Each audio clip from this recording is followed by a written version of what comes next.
Pelaksanaan ujian sekolah di SMA PGRI 6 Banjarmasin, Jalan Simpang Anem, Banjarmasin Barat berjalan lancar. Kegiatan ujian sekolah nang menggunakan 3 buah ruang kelas, nang diisi sekitar 20 siswa setiap ruangan ini, ujiannya masih menggunakan sistem kertas. Kegiatan ujian sekolah kada dilakukan berbasis online atau CBT, lantaran kada ada tersedianya perlengkapan sarana pendukung maupun server sebagai penunjang pelaksanaan ujian secara daring.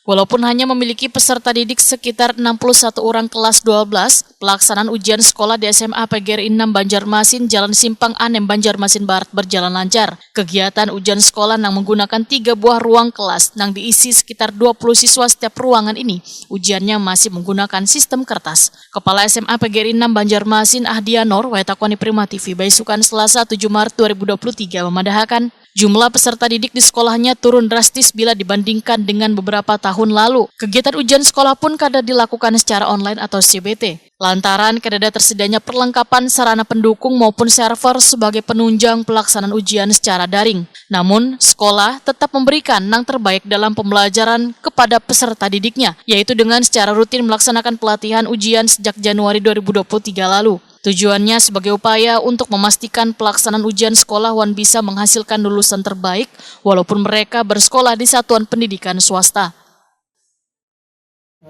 Alhamdulillah selama 2 hari ini mungkin kawan-kawan sudah melihat ke lapangan, kondisinya lancar-lancar saja, tidak ada gangguan apapun, dan alhamdulillah siswa masih bisa hadir dengan tepat waktu. Kemudian sehat walafiat, pagi-pagi tadi sudah menegur anak-anak, mana hari ini siap Pak. Nah, ada berapa anak untuk tahun ini mengikuti ujian ini Pak? Siswa tahun ini ada 60 orang, 61 peserta. Kita tetap kenapa kita menggunakan istilahnya PBT ya.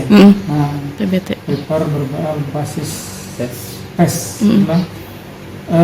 Kita tidak mencukupi, paper tidak mencukupi. Kemudian menggunakan, kalau kita menggunakan itu waktu cukup panjang, sehingga tetap kita menggunakan kondisi yang lama lah PBT. Ahdianor berharap adanya peran serta pemerintah untuk turut mensejahterakan sekolah swasta agar kada kalah dengan sekolah-sekolah lainnya dalam memberikan pembelajaran pada peserta didik, supaya jumlah kuota siswanya kada terus menurun saban tahunnya.